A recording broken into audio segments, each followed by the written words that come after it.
Hello and welcome back to another episode of The Rotation. I am Kingdom Soldier and I am accompanied today by the GOAT IKON. And today we're going to talk about Stage 2. We're going to talk about some of the news going on and some of the amazing things on the timeline. My YouTube just started playing in the background. Things going on the timeline. Some of the cool news, some of the roster changes that have happened. I think we hinted at the potential of roster changes on our last show. Didn't necessarily think the ones that have been made were the ones that were going to be made, but they're teams that are towards the bottom and they got to make some changes. And we're going to talk a little bit about teams that should have changed. And then, of course, we're going to do some predictions for this upcoming weekend and the interesting and awesome matches we have going into week 1 of Stage 2. But before we do that, I want to check in with you, IKON, see how you're doing and how everything's going in your neck of the woods. Yeah, things going well. It's like you almost hit a reset button. You feel refreshed having that week off after the first major. So even though things are completely wild, as they always kind of are in the Call of Duty scene, but we've got new maps, we've got new groups, we've got new rosters, we've got new schedule, we've got more predictions. It seems like it's only been a week and we've already got a ton of things to talk about, and matches didn't even happen in the last week. So that's kind of where we're at overall as a league, and I'm just excited to lay it all out there, get our predictions out, cover everything, and get moving here as we're about to enter Stage 2. So before we get to any matches or predictions or anything, we have to talk about what was dropped by the Call of Duty League themselves on the timeline today and on YouTube. This new, I don't know if it's going to be a series. I would imagine that it will be widely begged not to happen from the pro teams and the pro players, but inside the comms. And anybody that's watching, if you have not seen this, go to the COD League Twitter, go to the COD League website after the show, and check out Inside the Comms. But basically, to give you a synopsis, the Stage 1 Week 1 match between FaZe and Optic, which went to Map 5, where Atlanta ended up winning with the 12-1 search and destroy round count. That was where Scump dropped the donut in Map 2, and they basically revealed all of the comms. And I mean everything. It was basically unfiltered. There was some bleeps, but players were talking about each other. People were calling Scump trash and formal, and it was, I think Arcides is maybe the only person in the entire thing that didn't talk mess about anyone. But he even called out a Crim 6 tweet that was funny because that was right after Dallas had lost to the Minnesota ROKKR. I kind of wanted to get your take, IKON, on this uncanny. I do think I've never seen something like this in sports, so it is groundbreaking. But do you think it's good for the game? This is the spicy Call of Duty League. We love storylines, but is this too far? Do you think this is something we should, or do you think this is something we should see more of going forward? Yeah, to me, it feels like there's two sides to this. I think there's a side from the viewership angle and the fan side where you just don't really, in any sport anywhere, get to see behind the covers, like kind of what they showed in this episode. But there's also things that are said that you would never say about another player or another org or another situation otherwise. So when I first heard those, I know it was like a 9 or 10 minute video. And the entire time that I was watching, I didn't miss a line. I didn't miss a thing. I didn't look away. I didn't check Twitter. I was just completely keyed in and I was tuned in, and everything that was said, I was taking in, because part of me was just shocked. Like, wow, right. I can't believe that, they're kind of saying stuff like this. But on the flip side of that, like, it happens, right? You're in the middle of a professional match. You have your 3 other teammates here. You're trying to pump each other up. So sometimes when, the adrenaline's flowing and you've got to get a map victory, and this is a huge map. This is like huge, the single map with the most viewership, I believe, of the entire first stage. So when you have Optic and FaZe going at it and you're a member of either of those squads, I mean, you're hyped. So you're saying stuff, just whatever you can do, right, to pump up your teammates. And there's a reason why, Like if you listen to like mic'd up episodes with the NFL and stuff like that, it's just all, Right. whenever they show clips of those guys, it's just lighthearted, joking around, like calling their teammates beasts and stuff, right? They're not just rolling whatever's happening inside the huddle before a play or, what I mean? Like after a massive play, like they don't show any of that stuff, and it's for good reason. I mean, a lot of these players don't want to be exposed in that manner. And not like it's not like they don't want to be exposed like it's who they truly are. It's just when you're in the heat of battle, like sometimes you're just you're trying to say things to hype up your teammates and get going and stuff like that. So I don't know where they go from here. I don't want to see them go away from the inside the comms episodes, because I think they're great, and I think it really does allow us to see insight that we don't really get to see otherwise. But I think, they could say, just give out a heads up that, there's going to be a big Dallas versus Optic match. We're probably going to take those comms, or not even give them like a heads up beforehand. Just if they're going to make the episode, here's the 8-minute episode, send it to Dallas, send it to Optic, let them at least watch it and see if there's something that they would rather take out of that. Because my guess would be if they watch that, they'd probably take a few things out and make some changes. The timeline today was just filled with, there's no shot they actually released this stuff. It is in their contract. I mean, it's recorded. They have to keep their mics on. They have to keep their cams on. It is what it is. But I didn't think we would see that unfiltered of a look behind the scenes. Yeah, when I saw Scump and Dashy's response, I was like, wait, the players didn't know about this? And this is crazy. And to be honest, I thought it was going to have even more backlash, but I know that the players can't do that. They can't badmouth the league. And so they're kind of in this position where they can say something, but they can't be like, we didn't give you permission, or this wasn't allowed, or this wasn't explained. They're not going to put any of that on the timeline. Here's my fear. Our producer said pre-show, her greatest fear was talking mess, it being recorded, and then afterwards getting beat and then exposed. Like Optic basically got exposed on the timeline, like for the things they were saying before both searches. Even though they had lost 6-0 in the first one, going into the second one, they were overconfident about, we got this, we can beat these guys. And I think Formal was talking about our cities and stuff like that. And it's like, so now you see that being flipped on the timeline, unfortunately for Optic. I hope that this doesn't create a scenario where players don't feel comfortable being themselves before a match, because some of that is needed. Some of that juice, like I watch Optic scrim all the time. I don't hear him talking like that.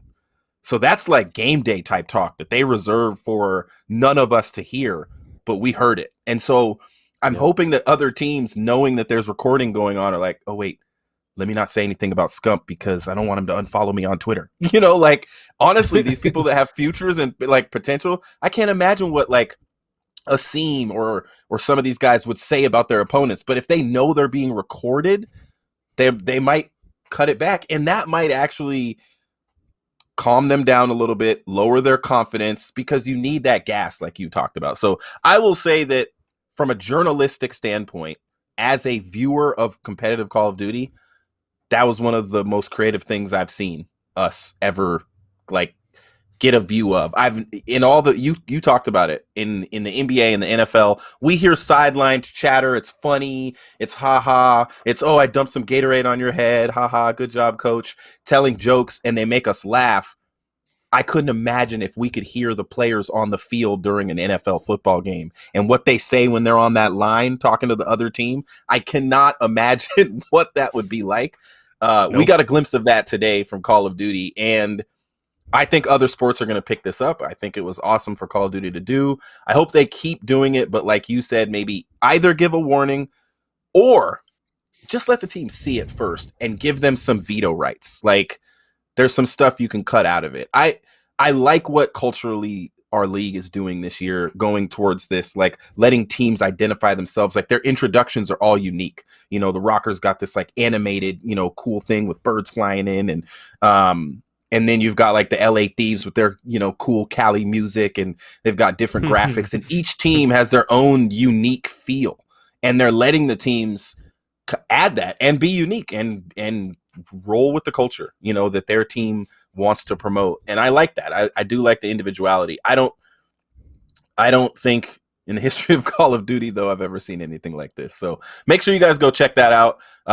It's easy to find on the timeline. Also, before we get into the matches today, I did want to talk to you. I saw you did a video on one of the new maps. You talked about an embarrassing scrim on the new map. I think Envoy went like 33-4 or something crazy, like 32-4 or whatever. So Apocalypse Hardpoint is coming in. Crossroads Hardpoint. Oh, look at that production. Beautiful. Crossroads Hardpoint is going out. Express Search and Destroy. We've been waiting for it. It is finally in the rotation. And Garrison Search and Destroy, one of the worst search maps ever, has a bomb site that you can't even use. And now, like, the one that you can use can be seen through a box, like in a glitch.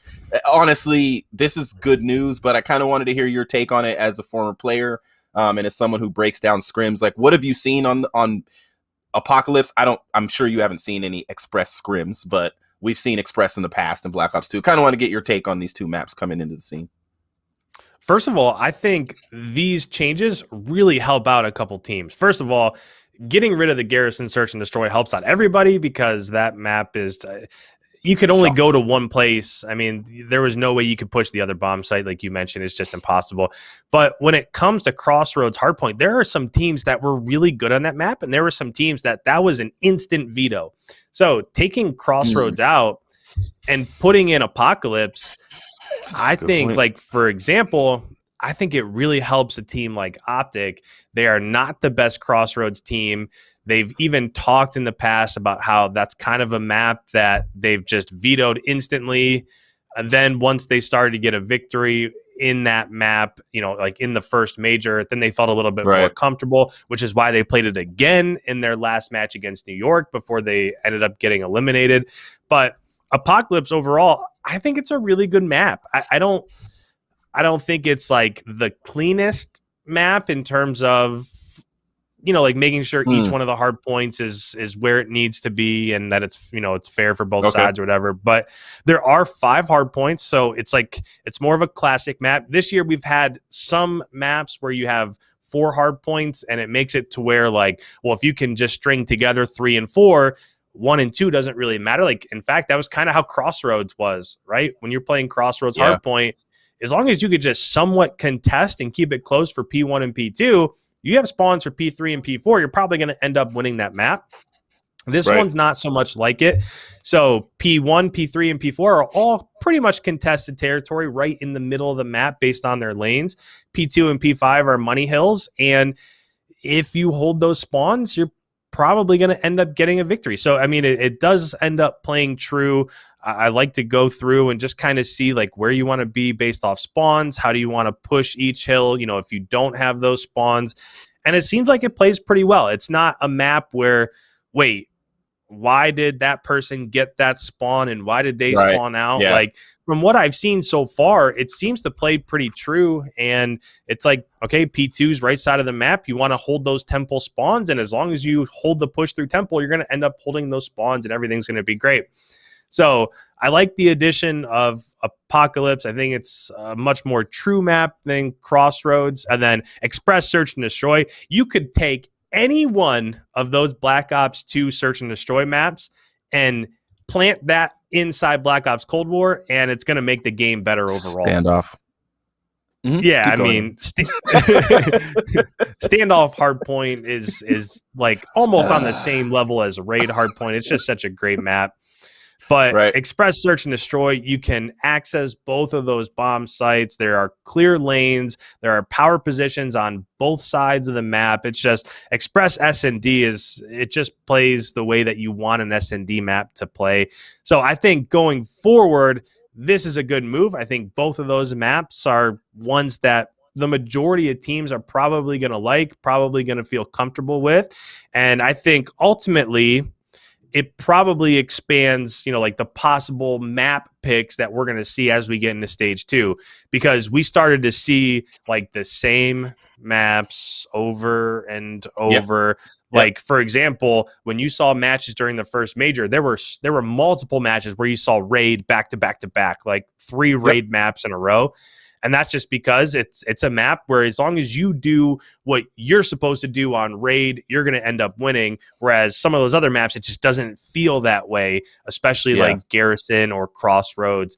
So I think as we go into stage 2, we're just going to see more variation in terms of the maps that are picked.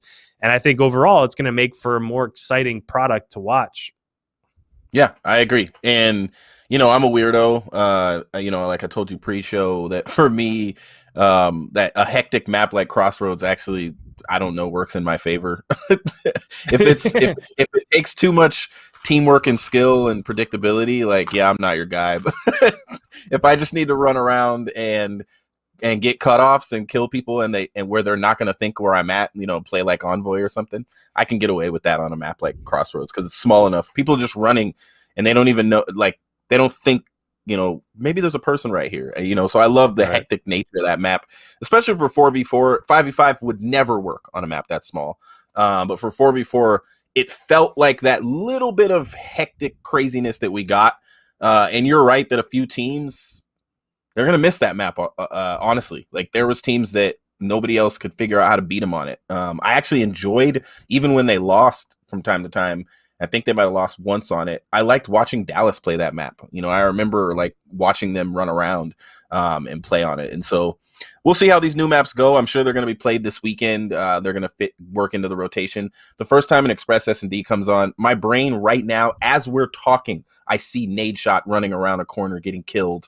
I see Crim6 on top of the train. Like, my brain goes back to Black Ops 2. And man, I remember I did a personal video, a fake video on that map, and where I acted like I told people I was a pro and I was getting killed ridiculously in league play. But those were the good old days. So those maps are coming in. We'll probably see them this weekend. The roster changes we can kind of talk about as we go through, talking a little bit about the schedule. I know we did a groups show, but since this is the first rotation, since the groups were announced, let's maybe just at least cover the groups as they've landed and anything else we want to kind of hint at. As you can see here on the screen, Group A is the Atlanta FaZe, Los Angeles Thieves, New York Subliners, Toronto Ultra, Los Angeles Guerrillas, London Royal Ravens. Group B is the Dallas Empire, Opta Chicago, Florida Mutineers, Paris Legion, Minnesota ROKKR, and Seattle Surge. One thing I pointed out, if you could leave that up for just a little bit, one thing I pointed out to IKON earlier that I noticed today is that of the 10 matches this weekend, which we're going to talk about after this, only 4 of them are for teams that were in the same group. Only 4 of the matches are teams that were in the same group last time. And I think that's very, very interesting and intriguing that the groups are that unique. I don't think I've heard anybody point it out, so it made me go look at it. So what are your initial thoughts, IKON? I know you shared them on the show that we did when it came out. I think it was on Friday. But what are your initial thoughts about these groups? Just kind of quick run of the mill on Group A and Group B. Yeah, like we kind of talked about before, it seems like Group A is probably the group that's a little bit more predictable. Group B is the group where good luck. I mean, if you got to try to find 3 wins in that group to make sure, well, not even to make sure, because we've seen in stage 1 that it doesn't guarantee you're going to be in the major. But if you got to try to find, it seems like this is going to be so contested that if you got to try to find 3 wins, I mean, if you're Florida, do you find a win, or Minnesota or whoever? But just for instance, if you're Florida, do you count a win over Dallas? Is that a potential win? Or Chicago? Is that a potential win? Or we've seen Paris can take a team like Atlanta to map 5 and go basically all the way down to the wire. Minnesota, they're so good in search and destroy and control. So that, I mean, that's a tough victory there. And then you have Seattle. So if I'm Florida, I'm probably circling the matchup against Seattle. Okay, we have to get that one. And then we'll see. All right. I mean, I feel like that's probably what the majority of teams in this group are doing. All right. If I'm Optic, like, all right, let's circle Seattle. And then not that Seattle's a pushover. Wins. Yeah. But yeah, I mean, Dallas is going to be tough. Florida is going to be tough. Paris has shown that they're tough to beat. Minnesota already has a win over Dallas in the last stage. So Group B is just super tough as I'm looking through it. When I look at A, now LAG did surprise people in the last stage. They did find themselves in the winner's bracket. But when I look at this, I could easily, and I think you've mentioned this before, I could see Atlanta going undefeated again. Sure, they have some difficult matches. LA Thieves might be a little bit difficult, and New York, we'll see what happens with them based on their roster and how they play as we progress throughout the second stage here. Toronto made their roster move, brought in Insight, who was winning cups in challengers. So I know it doesn't really make sense on the surface because this is the best game Methods has had in the last 3 or 4 games. But Insight was playing lights out, and he's boys with some of those other young guns on their squad. So I don't know. But if I'm looking at this overall and I'm LA Thieves, I think, okay, that Atlanta match is going to be tough. We should beat New York. We should beat Toronto. We should beat LAG. We should beat London, right? And you can't really say that for any of the teams in Group B. Group B, I feel like you could flip a coin and probably get as many or predict as many right as you could actually making predictions over in Group B. It just seems like it's a lot of those matches are going to come down to one play here or there, who gets a 2-piece or a 3-piece on a control to lock down that game mode. Like, that's just what it feels like to me initially. So if I'm looking at Group A, teams that are coming out, probably Atlanta, LA Thieves, and then, I don't know, New York or Toronto based off of what they do with each of their rosters and how they kind of catch fire over the first few weeks of the second stage. And if I'm looking at Group B, no idea. I mean, Dallas and Optic is probably who you would say initially. Safe and bets, who's going to be the third team out, I couldn't really tell. Absolutely unpredictable. Yeah. The Group A, I will say, and I'm just going to say it for the sake of saying it because I know everybody's heard the rumored potential changes at LAT. Atlanta FaZe, in my opinion, is the only team in that entire group that can say, we will be in the top 3. It would be the most epic of fails if the Atlanta FaZe are not in the top 3 in Group A. And that is no shade to the other teams there. But they have shown that they're the team to catch. They are the team that you got to catch right now with your communication, with your consistency, with your search and destroy, with just all around. They're the team that you have to chase if you're chasing the top. If Dallas or Optic was in their group, that's the only way I would say they might not finish top. But without that, I don't think they'll lose to one of these teams, but if they do, it'll be to one of these teams, like Dallas did in the first stage. Like, so in my opinion, Group A, the other, I don't know who's going to be the other 2 teams in the top. Like, it could be Toronto could come out and be the second best team in this group and go 4-1 and just lose to FaZe. Like, honestly, it could be a test for FaZe because way more unpredictable teams. I believe Hydra's still on the bench. The London Royal Ravens got Paul X, who, dropped like a 1.38 in his last grand finals, back-to-back Challengers champion. And the Gorillas are just always chomping at the bit, and they're going to give you a run for your money. And the Thieves, basically wanting to preserve their roster spots, are going to give you a run for your money. So that's going to be a fun group to watch. I agree with you, of course, on Group B. I'm going to say it again. If I'm Chicago or Dallas, you want 4 wins. And what that means is, you've always said this, it's like the IKON famous statement, you got to beat the teams that you're supposed to beat if you want to be successful in the group stages. And honestly, Optic and Dallas need to beat the other 4 teams. That has to be now, and those are tough teams. But that has to be their goal, is to take down the other teams, and then to go against each other for if you're 4-1 or 5-0. Like that's my goal if I'm one of those 2 teams. Period. I don't like what happened with Dallas last time. They lost to the ROKKR, and then they were like, okay, but we're gonna make sure no more of that happens. So awesome groups, in my opinion. I think the way that it shaped up is great. I cannot wait to get through these stages and to look at the major. On that point, we're going to go ahead and look at the schedule for the 3 weeks, and then we'll kind of rewind back to week 1, and we'll start doing some predictions for that week. And then like if Ashley was here, if MiDNiTE was on the show, she would make sure we did some power rankings. So we'll definitely get to that towards the end. So as far as the schedule goes for the upcoming for week 1. You can look at I'm not going to read off all of these because you guys can see it on the screen, but also we're going to go through these. These are the ones we're going to predict. There's definitely some interesting matches in here, some implications that are going to be made. Some of these teams playing twice, they have to get a W. Paris, rough games, but you got to get a win out of one of those two teams, Optic or the ROKKR. Going 0-2 and then having to 3-0 on your way out for a team like Paris is going to be very difficult. They'll put themselves in a hole. We saw all of this happen in the last one. For week 2, I think we have that available for you guys. If not, I'll call it out. No, it's up. Oh, there we go. All right. So for week 2, the graphics are so similar. I didn't even see the switch. It was like a ninja. For week 2, great matches again. We'll be predicting those next week on the show. Just wanted to give you guys a glimpse of them.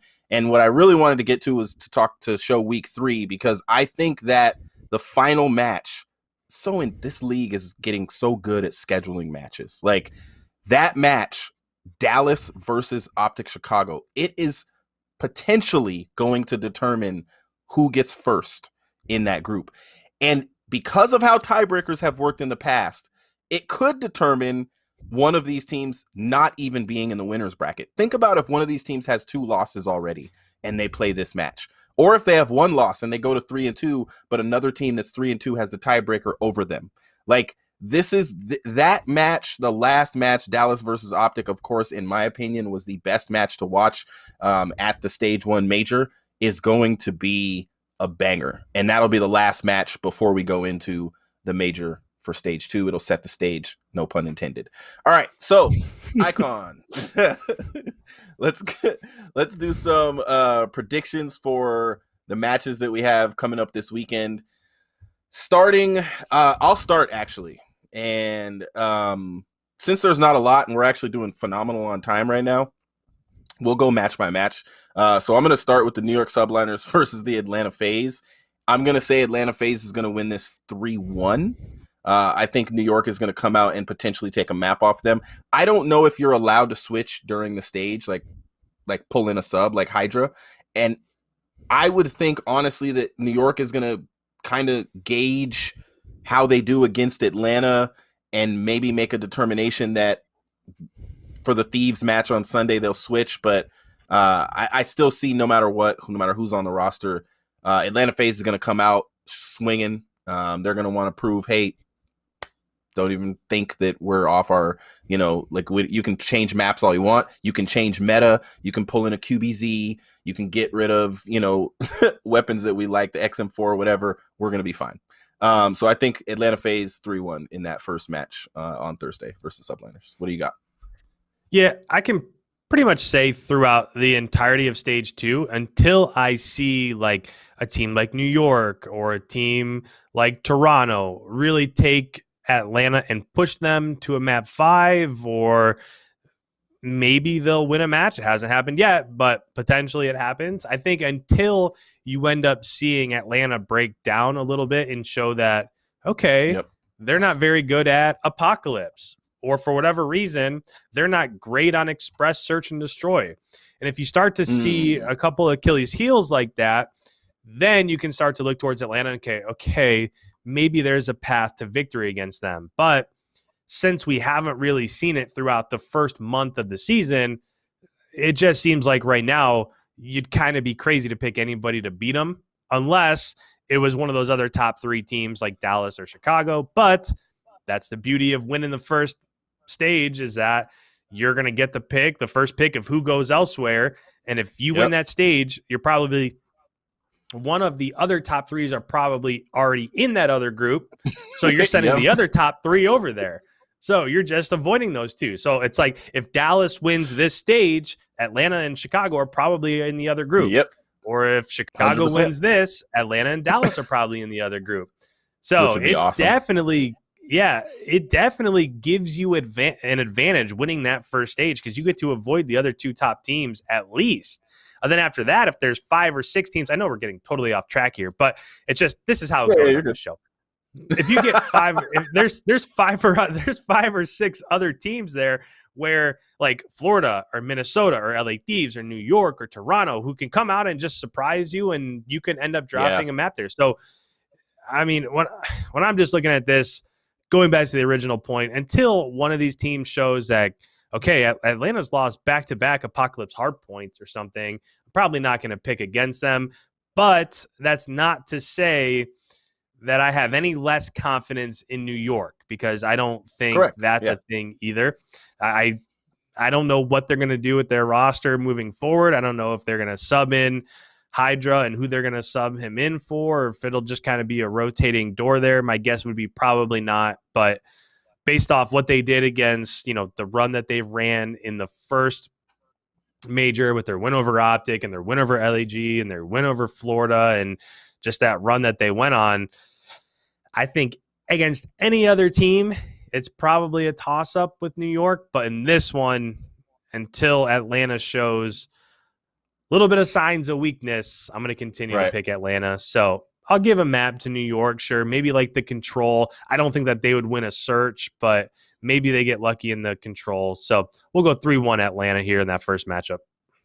Okay. Next match, we got Seattle Surge versus the Florida Mutineers. Two teams that finished 1-4 in stage one, have a lot to prove. Neither team has made a change unless I missed something. These are two teams that Seattle is definitely a team that people said probably should make a change. I heard a very emboldened Zuma on his show, The Flank, talk about how much Seattle needs a real substitute that's not Joey Nubsy. And I agree. I think Seattle should have someone there that they know can slide in and actually do something on the map. But I said this before on the show. I'm going to say it again. It may be Octane's got to go. Not because he's bad, but just because that's not an environment where he's going to be successful. Totally different roster, same results. And it like, let's do another stage. Let's see what happens. But at the end of the day, Octane is going to, like, and like I said on the show last week, like, is Big Wake Octane 2.0? Is he going to have ridiculous stats all year, but Florida's going to kind of just be middle of the pack? Awakening could be an Arcides, down the road if he learns how to lead and stuff like that. Like, he has that level of talent, with his weapon. He could be a Formal, like, that guy could easily end up on one of these big 3 teams we're talking about. When guys like Scump and Formal and those guys retire down the road, like, he's got a bright future. He has more time. I guess he has more runway than Octane does. And so I'm wondering how Octane, fares out. However, listening to Octane in his State of the Seattle Surge Union address he did last week, he just says that they look really good in scrims. Then they just don't perform when they're playing in a real match. There is something that's missing. It may just be the pressure of this is a real match. Points are involved. Maybe they need to get a coach that teaches them how to breathe like Clayster. I don't know. I think, unfortunately, talent is going to win the day here. And, gosh, this is a hard call. 3-2. I'm going to say, man, if Skies can just, be consistent, show up, do his thing, it's hard for me to bet against that team. Florida definitely should have done better in the first stage. I'm going to say 3-2. You know what? I'm going to say 3-2 Seattle. I'm going to give it to the veteranship rather than the core and the young talent. I'm going to give it to the veteranship. And I think Seattle is going to remember that they have the ability to clutch. And they're going to get to the 5th map, and they're going to bring out their clutch ability, and they're going to win it. And 3-2 Seattle. And interesting. I'll say it's an interesting take there. When I look at this, I feel like there's one team that's kind of breeding confidence moving forward, especially towards the end of the first major. And there's one team where, I don't know, when I look at Seattle, I don't see the slaying ability from SMGs that can slay with other teams. Like what Seattle is missing is a shot in the arm from a player like Neptune. All of a sudden, everybody's like, well, what's Neptune going to be like coming into this year? And now he's starting to figure it out. His stats are pretty high. I mean, we're probably not where you'd expect them to be. I mean, you wouldn't think he'd be performing that well. And you look at the SMGs, and not that Looney and Pristini have been terrible, but now there's only, 24 SMGs in the entire world that are on a CDL roster. And if you're not just playing lights out, it's tough to beat some of these other squads that have Simp and Abizi and Envoy and Scump and the way Huke's been playing and Shotzi. We haven't even really talked about Shotzi that much throughout the first stage. That's just how well Huke's been playing. So when I look at Seattle, I mean, they lost in the first round to Florida. Same matchup here. So they lost in the first round of the major. Yeah. They lost to New York. They lost to LA Thieves. They lost to Minnesota. They barely got a victory over the London Royal Ravens. They lost to Dallas. I don't know. They haven't really done much to give me any confidence in them. So when I look at this, on the flip side of it, Florida had a pretty good showing in that first major, right? They came out, got a 3-1 victory over Seattle. And then they came out, and that was one that I wasn't sure what was going to happen between Florida and Paris, because Paris had been playing so well. And they ended up getting a 3-1 victory over them. And then they ended up taking New York to map 5. I mean, think about it. That last search and destroy could have completely derailed what New York did throughout that first major. Right. So that's where Florida's at the moment. So I don't know. I just feel like if I'm looking at the AR and the Flex matchup, you have Skies versus Octane. I probably give an advantage to Skies at the moment. You have Gunless versus Awakening, and Awakening's probably like an S tier flex right now. So you got to give him that advantage. And then you look at the SMG differential, and the way Neptune's been playing so far, he's probably going to be the best SMG on the map in this series. I just don't see a lot of times when I compare two teams, I look like, what's the path to victory here? How can one team get a victory over another? And I'm just not sure that I see a way that Seattle can get a victory here. So I'm going to say 3-1 here. Maybe they come out and win the search. Like the last time they played, they ended up getting, I think it was a 6-5 victory in the search in the first round of the major. So maybe Seattle comes out, clutches up in the search. But other than that, I don't see how they win. I'm going to go 3-1 Florida here. A color change on my lights. I didn't even do it on purpose. All right, so we got Toronto Ultra versus LA Thieves. This is a spicy one because the Ultra have insight now. They dropped Zinni. I'm just going to say it. Zinni, I don't know if you watched the show, but I mean, I guess I could just shoot you a message on Twitter. But I honestly think he's going to go to Challengers and do his thing. And basically, it sounds like switching places with Insight and playing with the guys that Insight was playing with, which could be good because Insight was very successful. But I'm going to say Zinni should do what Zuma's doing. I've been utterly impressed by Zuma's content, his show that he does at the end. I mean, he could almost be a third host or something on the flank, like, wouldn't that be entertaining? Getting to watch Zuma and Methods and Ben every week, after a match, like, or every day that there's matches. Like, I mean, that could be great. I just think Zinni has always been a great content creator. From way back in the day when he was sitting in his room making fun of Keemstar and doing his like Drama Alert Nation, and he's just always been entertaining. And I'm not saying that he's not a great player. He is a phenomenal player. I did not expect this move from Toronto. They know something that I don't know. They're shaking things up in a way that I don't understand it, but I'm sure, when you're an organization that needs to win, you spent a lot of money on your roster. You need to win and you got to make changes. Organizations do this in the NBA all the time, in the NFL. They change a coach even though they don't need to, just so people can say, well, they're trying to make a difference. And I think that's what Toronto did with this trade. But it actually has looked well for them in the little bit of scrims that I've seen. And so I'm going to do, and this is upset alert, LA Thieves fans, I'm sorry. I love Nadeshot, great guy. But I'm going to say that Toronto Ultra is actually going to come out swinging, and they're going to take this. And it's going to be a 3-2 because that's hard. man, calling searches against LA Thieves is always hard because TJ sometimes just is like, nah, I got this. But I think it is going to be a 3-2 to the Ultra in that match. Okay.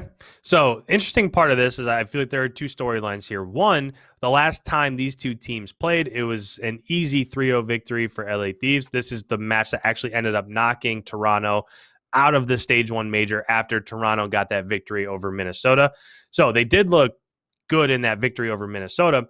But the flip side of this is that, again, I'm not sure that there's much recently from LA Thieves performance that's giving you a ton of confidence right there, right? They lost, LA Thieves got smoked 3-1 to Optic. They lost 0-3 to LAG.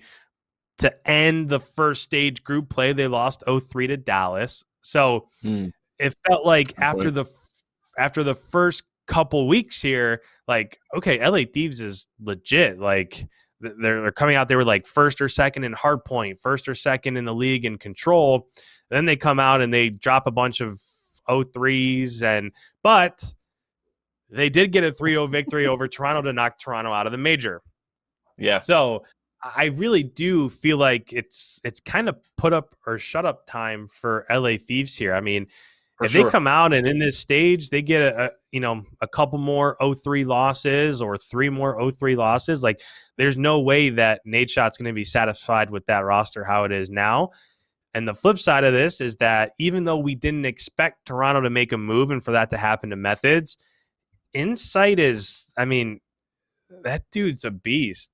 What we saw from him in the last Challengers Cup and the way that I've seen him play just a little bit here and there in scrim so far, like, it's tough saying that this is an upgrade, but it's not like this move like is really like, wait, like really makes you, it doesn't really make you question. Like I can kind of see why they did it.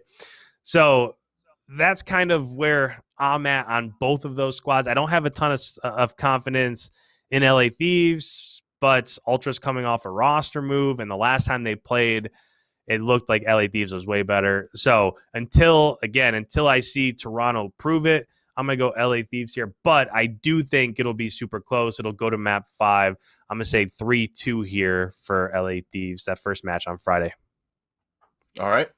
So these next couple of matches are dicey. You've got Paris playing at Friday, the last match, and Saturday, the first match. And both, they have to win one of those, in my opinion. So if they lose to the Minnesota ROKKR, good luck against Optic Chicago the next day to start off the day. And then the Minnesota ROKKR play at 1:30 on Friday, and then they play again. They're the second match, 1:30 on Saturday. And in my opinion, they have to win both of their matches to get a good start in the group. Florida could be coming up against them with a 1-0.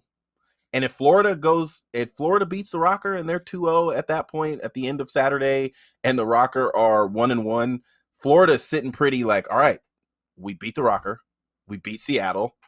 Now we just gotta get a steal against Dallas or Optic and beat Paris, and we could do this. And so it's gonna be interesting to me, but I'll say for the Minnesota ROKKR versus Paris Legion, yes, Paris has been unpredictable, and everybody's been like, oh, they look like they could do something. I never thought about this, but there was only 3 teams, I believe, that didn't make a change last year to their rosters. Paris was one of them, which a lot of people thought they should have made a change last year. But Paris was one of the teams, so good culture there. You know, play together, win together, all that kind of stuff. Nobody's a leader. And I kind of talked about this in week 1. I was like, I'm scared about that. When there's no identified Arcides or Envoy, like when there's nobody that is the in-game person or Clayster, like that scares me. I'll just say honestly, as someone who, you know, I've studied leadership and stuff, I just feel like you have to have a leader. Somebody's got to make the hard calls. Minnesota, I think they're just a well-oiled machine. They are not happy with the fact that they got relegated to the lower bracket. They are not happy with the way they lost out of that tournament, and they want the points that are going to put them in a better position. And if any team is gunning for making sure they get in that top 3 this time, it's going to be the Minnesota ROKKR. So I'm going to say this is going to be a 3-1 to the Minnesota ROKKR. And while I'm on it, Optic Chicago, 3-0 Paris Legion. I'm just calling the next match. I think Paris is going to unfortunately lose on Friday as at the last match, and they're going to lose on Saturday for the first match, and it's going to basically put Paris in the bottom of their group, and they're going to already know at that point, like, because they got Dallas left and some other hard teams. It's going to be a tough go for Paris this weekend. I can see it for sure. And this is one of those. So the turn right here, last match on Friday, first 2 matches here on Saturday. This is one of those like kind of hidden, untold stories here, right? Because Yep. if you're those teams that are in Group B, if you're Florida, Paris, Minnesota, or I guess you could throw Seattle, but really those first 3, you're playing, you're already playing teams that you have to beat to try to get that number 3 seed, at least that number 3 seed. So, like, for example, if you're Paris, you're probably going to lose to Chicago. And if you lose to Minnesota, there's 2 losses. Where are you going to find your other 3 victories, right? Are you going to count on a victory over Dallas? In the same regards, if you're Minnesota and you drop a match to Paris and then you drop a match to Florida, are you going to count on beating Dallas and beating Optic and beating right? Yeah, I mean, no. those are 2 matches that absolutely they absolutely have to win these. And then if you can beat a Dallas or a Chicago, that's probably a decent enough path to the winner's bracket for Minnesota. Yeah. So that's true. Just kind of looking at the schedule overall, you don't really look at these and think, okay, we'll see what happens with these matchups, but there's a ton of implications here already, and it's only week 1. So first match here, Minnesota versus Paris. I still, like, when I'm going through and I'm looking at my power rankings and I look at overall record, but more specifically when I look at map record, if you're Minnesota, your map record is still much better than a lot of the other teams that are right there in that same area.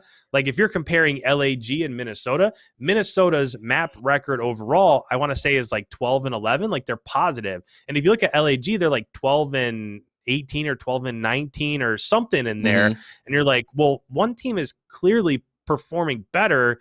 They just got knocked out in the tournament the first round, and that's where their loss came from. So when I'm looking at this, still, when I look at Paris, I know that they did have that close match against Atlanta, but they underperformed against Florida. They barely got a victory over Toronto. So I don't know. Paris is one of those teams where, like, at the beginning of the year, I had them like 11 or 12th in my power rankings. And then they come out and they start to play better, and they end up getting back-to-back victories over Florida and Toronto, and you start to turn things around. And then they get smoked by Florida, and there's just not, again, looking for a path to victory here. If I'm Minnesota, and by the way, in this matchup, if Minnesota comes out and wins that first hard point, I think that this match is probably chalk, right? I mean, they're probably going to win a search, and they're one of the best control teams in the league, which I also thought it was super weird how disrespected Minnesota was when they picked those brackets. I could not believe that essentially they were the 5th team that was put into Group B. It just, I don't know. And I'll just say, yes, that was very interesting. That's all I'm going to say. I don't want to say conspiracy theories and all that kind of stuff, because we did end up with 2 very different groups than we had in the first stage. But I will say Minnesota basically attach having the last pick, and he did the whole thing like with the last pick in the draft, but they knew who they were sending to the other side because there was only one team left. Like, the fact that Minnesota was that team way down at the bottom, it was almost like when LeBron James and Kevin Durant picked both Utah Jazz players who have the best record in the NBA as the last picks in the All-Star game. Like, I was like, that is so disrespectful. I can't believe they did that. If I'm the Utah Jazz, I'm throwing a fit. Like, that's like, we have the best record in the NBA, and you picked our 2 players last, both of you. You just waited till the very, I mean, they were picking players I didn't even know, like, over, like, I'm like, over Rudy Gobert? Like, what is going on here? And so I think the same thing when I watched that show, and I was like, weird. Okay, yeah, Florida. Okay, yeah. Wait, you're picking what? Paris? Like, what is happening right now? Yeah. Why are the ROKKR not being picked? Like, what? That is disrespectful. And everybody knows that the ROKKR are a good team, period. Like, there's no denying that. They're good in their scrims. They show up on match day. Their losses are those those heartbreaking losses that you just don't expect. Like, it's almost like, wait, what happened? It's just like what happened to Chicago when they played against Atlanta and got smoked in S&D, and we were all like, okay, I know we all said that they have struggles with S&D, but no one expected them to get 12-1. Like, I don't care who they're playing. And they stepped it up for the rest of the stage and for the major. They played better search and destroy, which is to be expected. That was just weird. So, yeah, anyway, you're right. The fact that Minnesota, they have a chip sitting on their shoulder, I think they're going to come out swinging. So that's why I said they would beat Paris, and Optic is, in my opinion, going to 3-0 Paris. Not because Paris is bad, but Optic is great. Just to finish out these two maps, I mean, when I did my predictions, I actually had just one team off when I predicted these at the beginning of last week. But when I did these, I thought, okay, who's going to go to that other side? Is Dallas going to put LA Thieves over there or Minnesota over there? And then when LA Thieves went over towards the left, I figured, okay, that's going to put Minnesota and the group on the right. And then they picked Paris, and then they picked Florida, and then they picked, like, there were so many other teams. And I think that yeah, right. I think that as teams are making these picks, a lot of it is based off of what happens in respawn and not so much what happens in search. And I think that's kind of the controlling factor that's making the decision for these squads. So I don't know. Now, if I'm Minnesota, good. I mean, we've got a positive overall map count, and we're 500, and sure, go and put us over there. We'll see what happens. Yep. So ultimately, all of that wrapped up, I think Minnesota ends up winning this first one. If they win the hard point to start, I could see this even being a 3-0. So, I mean, they come out and win the hard point. There's nothing to say. I mean, they're a great search team. They're a pretty good control team. So I don't know if that's the case. I think it'll either be a 3-0 or a 3-2. I think if they lose that first hard point, they'll probably lose the second hard point and then win the search. But I'm going to make the call here. I think it's going to be a 3-0 victory for Minnesota. And then the first match on Saturday, I think, is also going to be a 3-0 victory for Optic. I just think they have, again, they're another team that has a major chip on their shoulder. They did not expect to go out against New York like they did in the first major. So I think that gave them some much needed. I feel like if you're Optic and now people are starting to doubt you, I think this is what they needed to kind of get them back into the conversation here going into that second major. So I could see this easily being a 3-0 victory. And then another massive matchup for Group B, Florida and Minnesota. I mean, it would probably be in Group B between these two teams, for me at least initially, who's going to get that third spot in the winner's bracket. I mean, it has to be Paris could kind of throw a wrench into things, but when I'm looking at this initially, it's between these two teams, and they play the first weekend. I mean, this is a big matchup here. What do you think? So we need Ashley to be on the show to, predict the ROKKR to win everything. Because honestly, in this one, I think it's going to be either 3-2 or 3-1 Florida, and I think it's going to be one of the ROKKR's 2 losses. I do think they're going to beat either Chicago or Dallas, and that's what's going to kind of not only help them in terms of we're still the same team that can beat these guys. It wasn't a fluke when we beat Dallas, but I do think that this is where Florida is going to come out swinging. They'll beat the ROKKR, and then it's going to be a race for that second or third spot between.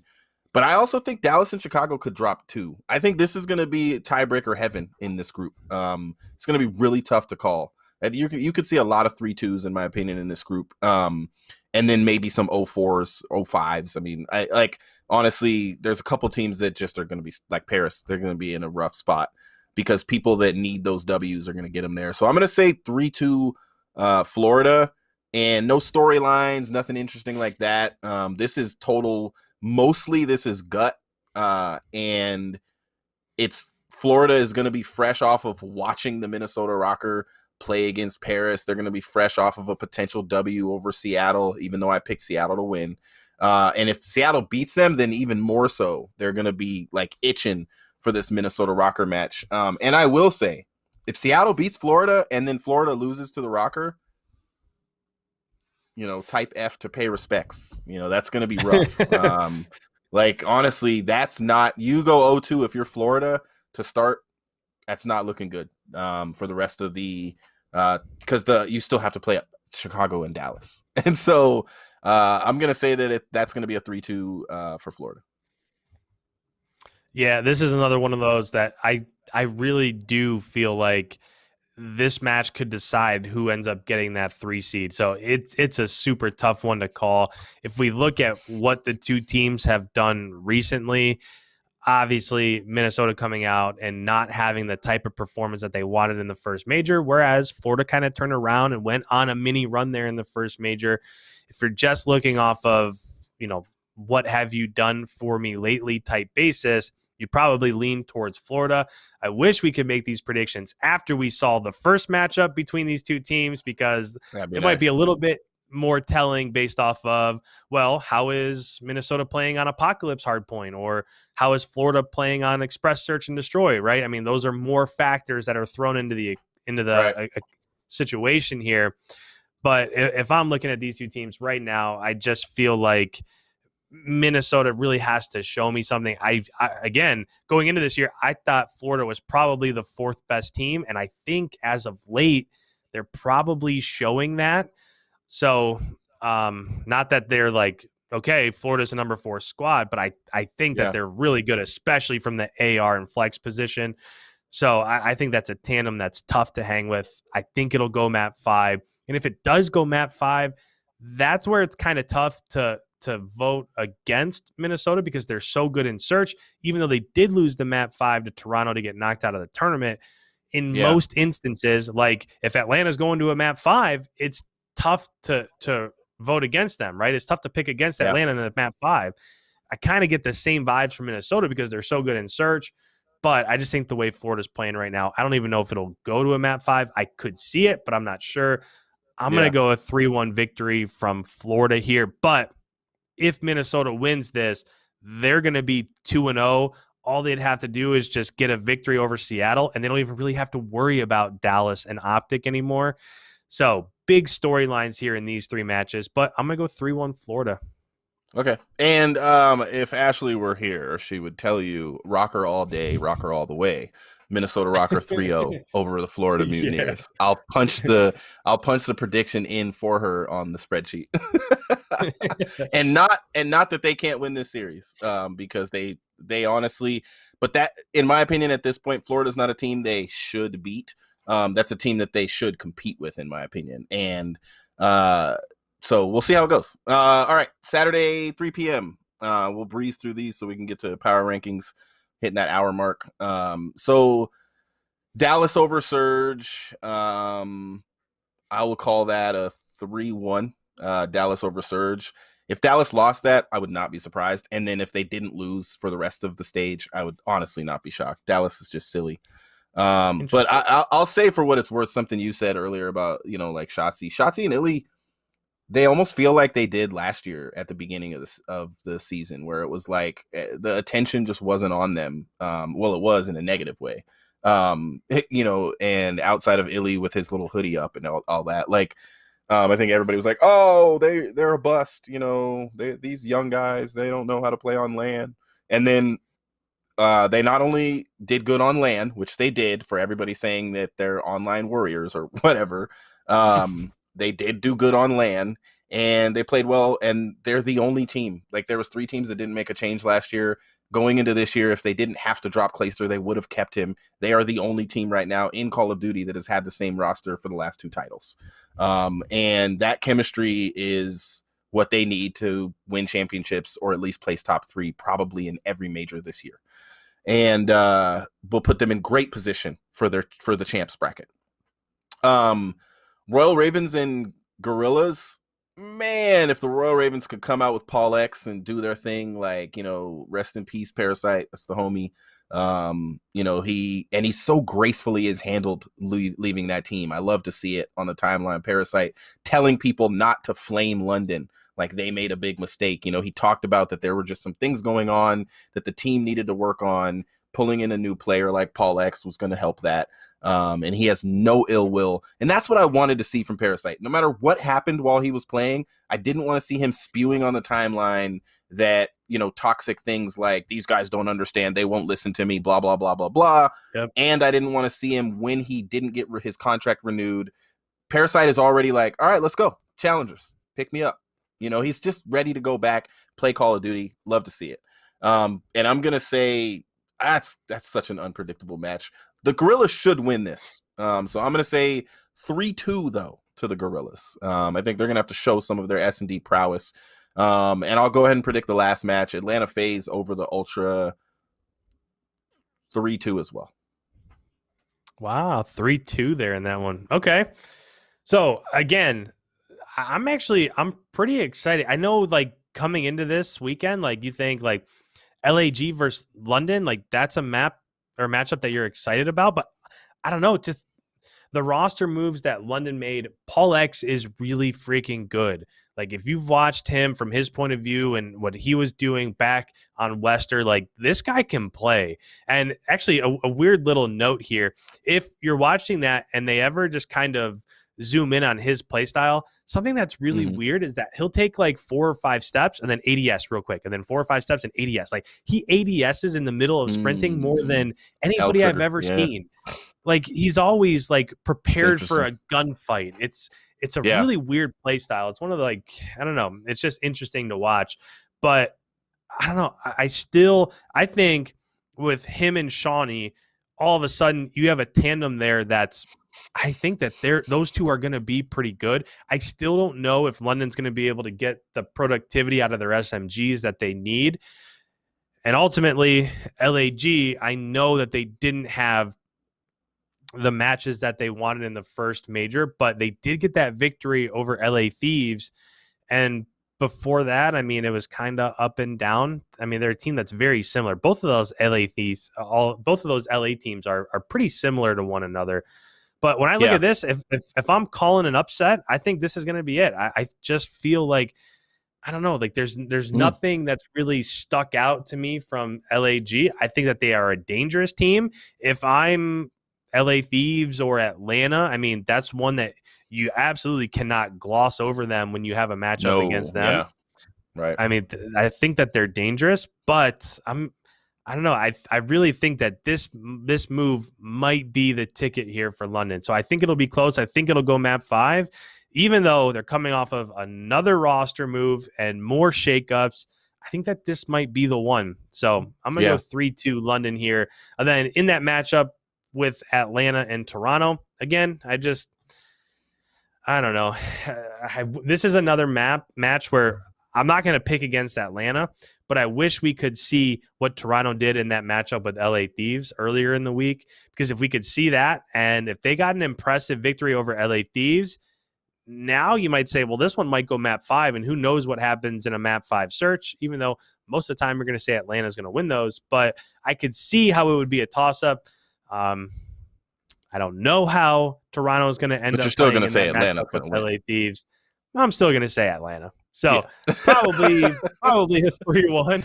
I could see Toronto winning a search, or probably not a hard point. Actually, I don't even know if they'd win a search. I don't know. We'll say 3-1 just to give them a map. But we're going 3-1 Atlanta here. Gift them a map. Yeah. So the last match of the weekend is the New York Subliners versus the LA Thieves. I actually think this will be a good match. I think that the LA Thieves are going to be either they might be 1-0 and going into this, New York probably will be 0-1 unless they beat FaZe, which I'm not even going to lie would be a great way to start the week. FaZe going into the match versus Ultra, especially if Ultra just like stomps all over the Thieves. Like you could see, people could think like, is FaZe going to be 0-2? Oh my gosh, this is spicy. Like that could be interesting. But I do think that I'm going to call it for New York, to be blatantly honest with you. I think they're going to probably lose their first match, and I think Clay is going to say, well, those were all close maps. We got this, and hopefully I can't imagine if we got inside the comms of Clayster and like that team Uh, oh, like when they 3-0'd Optic. Oh my gosh, I can't. Yeah, Like that'll never see the I light don't of think day. it's legal. Yeah, I don't. I think it would. I don't think they just have to bleep the whole thing. They wouldn't be able to release it. But I would say that the New York Subliners are going to get a win, and I think it's going to be like a 3-1. Man, this team is streaky. When they get in their groove, somehow Clayster has this ability. Like it's like you're not going to have one person in their flow state on New York. Everybody just gets in it. It's like, all right, Asim, you're frying. We're all going to back you up perfectly, and we're just going to flow. This team isn't even going to know what hit them, and the map's going to be over, and they're going to be like, did we just get a 100-point club by Clayster? What happened? And so I think the Subliners are going to win 3-1. LAT has something to prove this weekend. If they can get 2 W's, more power to them. They are going to be the same team that looks good like they did last group going into the going into the major. They're going to look good and have a good record, and that's what they want, of course. But I think there's kind of this weird, I don't know what it is about LAT, because it's like when they show up, but when they don't, they don't. Like you're like, Yep. oh yikes, that's not how you want to lose. Like, at least Optic kind of smoked them before they got beat by the Subliners, and they had already 3-0'd the Subliners earlier in the tournament. So it was more of revenge. If the Subliners never played Optic and then 3-0'd them, wow, that would have been a doozy for all of us. So I'm going to say Subliners 3-1 over the LA Thieves for the last match. Yeah, again, I look back at what New York has done recently, and you might think at first glance, okay, they got 3-0'd by Dallas, but the hard point in that match against Dallas was like 30 points. It went to round 11, search and destroy, and it went to the last round in control. That was a super close match. And before that, they 3-0'd Optic, they 3-1'd LAG, they 3-2'd Florida. Like, New York, I really do think is a dangerous squad, and I'm just not getting. You mentioned like LA Thieves, when they show up, they show up. When they don't, it looks kind of ugly. That was the same exact storyline throughout the entire of last year from that OGLA roster. Sometimes they'd show up, and TJ Kenny and Slasher would come out and absolutely slay, and you'd be like, "Oh my goodness!" Like they made grand finals. And then the next tournament, they'd show up and they'd just get blasted, and they wouldn't even make it to the tournament Sunday or whatever it was called last year in that weird format.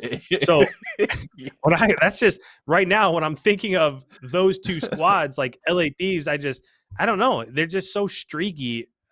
I just wish they would have performed a little bit better over the last couple weeks of that first stage.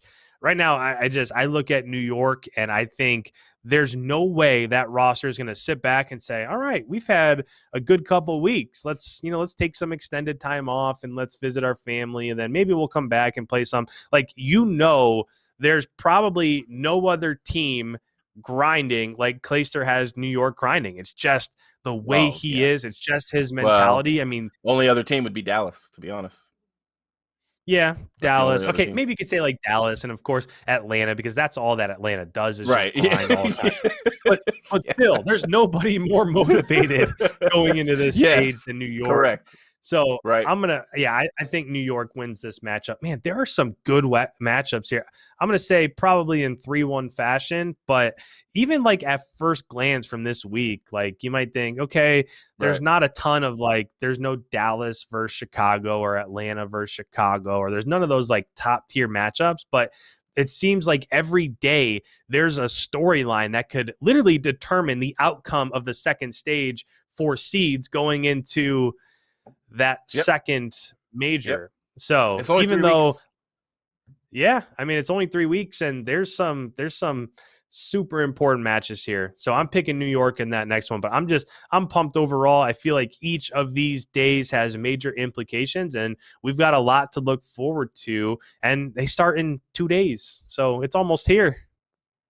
It is. So instead of doing power rankings, because I believe we did them on the last show and I don't think much has changed. The power rankings right now are very close to the standings, with Atlanta FaZe, Dallas Empire, Optic Chicago up top. New York Subliners tied with Optic Chicago for third right now. And then you have the Thieves, the Gorillas, the ROKKR, Florida, Toronto, Paris, Seattle, and London at the bottom. I'm going to name a team, and all I want you to do is tell me where you think going into the major they'll be in power rankings. So this is totally going to be just off the top. You know what group they're in, and so depends on who they're facing. And I want to start with the Minnesota ROKKR, who currently are, in my opinion, in an undeserving position, in seventh on the standings. But, standings are standings. You have the points that you have. There's nothing you can do about that. Will they climb, in your opinion, in the power rankings? And how high up do you think their potential is for this stage, too? Biggest thing from Minnesota for me is that they got tiebreakered out of that winners bracket just from map count. So they were 3-2. That's, I would say, the majority of the time this season, that's going to be enough to put you in a winners bracket. So they got tiebreakered out of that winners bracket. Even if they get in the winners bracket and they get, they lose both those matches, they would still get another 10 points based off of where they placed, and they would already be higher in the standings. Yep. So when I'm looking at Minnesota, I don't think there's any way that they don't climb. I don't think that I don't think, if I look at this league as a whole and the 12 teams, I don't think they're the seventh best team. No. So I definitely think they overtake LAG. We'll see what happens with LA Thieves. That's a big gap there. That's a 3-match gap. I'm not sure they're going to make up that differential between LA Thieves, but I think that they'll probably get close. Now, if you're talking at the end of the stage, the end of the major, that's what I'm predicting. That's something a little bit different. But for right now, I think going into that major, they probably overtake LAG, and they're probably sitting in that 6th spot going into the second major. Okay. And I'll be very similar. I think they're going to get into the 5th in power rankings. I don't know if in standings, but in power rankings, I think Minnesota has a huge opportunity to put themselves in that 5th position. It would be very hard, even if, I'll say this, if they went 5-0, which means they beat Dallas, they beat Optic, and the other teams that most of them are below them already in the standings, I still would probably not put them higher than 3rd. Like Optic and Dallas would have to really struggle, because that may be their only 2 losses, or something like that. And so for me to put Dallas Empire lower than like 3rd would be, they have to come out and crap the bed repeatedly. They've just shown too much of a championship caliber. And the only team they really struggle against is Atlanta FaZe. They didn't, in my opinion, even though that was a map 5 round 11 against Optic, I don't know if that was a struggle, so we'll see. But I think Minnesota could easily get up and be in that 5th spot. Who's in 4th? Either the Subliners or the Thieves, but it'll be based on just power rankings. It won't be like the Thieves have to prove, they got to finish higher in a tournament, to prove that they belong kind of in that top 4, like permanently. New York finished 3rd. We can't really not put them in the top 4. Like that would be kind of strange. Like, yeah, you're tied with Optic in points, but you're in New York, so we're going to put you down at 6th, in power rankings. I don't think anybody would do that. Yep. So the other team, I'll give you one more team, and this is because I'm really interested in kind of your opinion of this one, would be the Florida Mutineers. How high is their ceiling, and how high do you think they're going to be in power rankings, specifically going into the major for stage 2? So when it comes to power rankings, I think they can go all the way up to 4th. There's no reason why, just like Minnesota, actually, they're a team that could easily catch fire, get a victory over Dallas or Optic, beat the rest of the teams in the group. And if they do that, who else would you put at 4 besides maybe New York, right? So if Florida or Minnesota go on a run here, you could easily put them all the way up to 4th. Now, they can't catch 4th based off of, or it's not very likely that they're going to catch 4th based off of points and standings. Yeah. But they could absolutely go on a run here. But the flip side of this, and I just want to point this out real quick, is that both the teams we mentioned, Florida is 10 points away from being 10th, and so is Minnesota. Like, if they come out and they lay an egg this weekend or next weekend, I didn't think about that. Yeah. I mean, they could easily, just as easily as they could get up to 5th or 6th, they could easily fall down to 9th or 10th based off what Toronto does and Paris does. So that's just kind of the hostility. You're kind of right there in the middle of the rankings. Man, but those are 2 teams that I think will probably make a jump. If they make a jump, that means that 2 other teams probably have to struggle. That would probably be the LA teams, in my opinion. Yep. They're just neither of those teams are really in a comfortable spot for me, just based off of what they've done lately. But yeah, I think Toronto, Florida, Minnesota, they're all kind of in that same in that same groupings that they could either one of any of those teams could make a roll, could go on a roll here, make a jump, and it could look very different heading into the second major than it does after the first. Yeah, and those two teams specifically being in the same group, that it's going to be a fight. Honestly, I think both of them are going to fight for that third spot in their group, and or second or first. I'm not saying they can't be up there at the top, but I think that if I'm Minnesota, I need to beat Florida this weekend. And if I'm Florida, I need to beat Minnesota this weekend. Yep. That's what's going to determine in a lot of ways. We talked about matches last stage just like this. So thank you guys so much for stopping by the rotation. It's been a great show. We missed Ashley. She was having some internet challenges, but we'll get her on next week. Are you guys doing a co-stream that you want to mention for the matches that are coming up this weekend, Icon? Yep. So Friday and Saturday, they play at Minnesota plays at 3:30 Central Time, both of those days. So about 15 minutes before that match starts, we'll go live on Minnesota's YouTube channel and break it all down live and in color as it happens along the way. All right. Well, thank you guys very much for stopping by the rotation. We will be back at the same time next week, 7:30 Central. On the YouTubes, and I'm looking forward to maybe seeing some more inside the comms and talking about that next time we get to talk to each other. Probably not going to happen. Awesome matches this weekend. We'll catch you guys next time.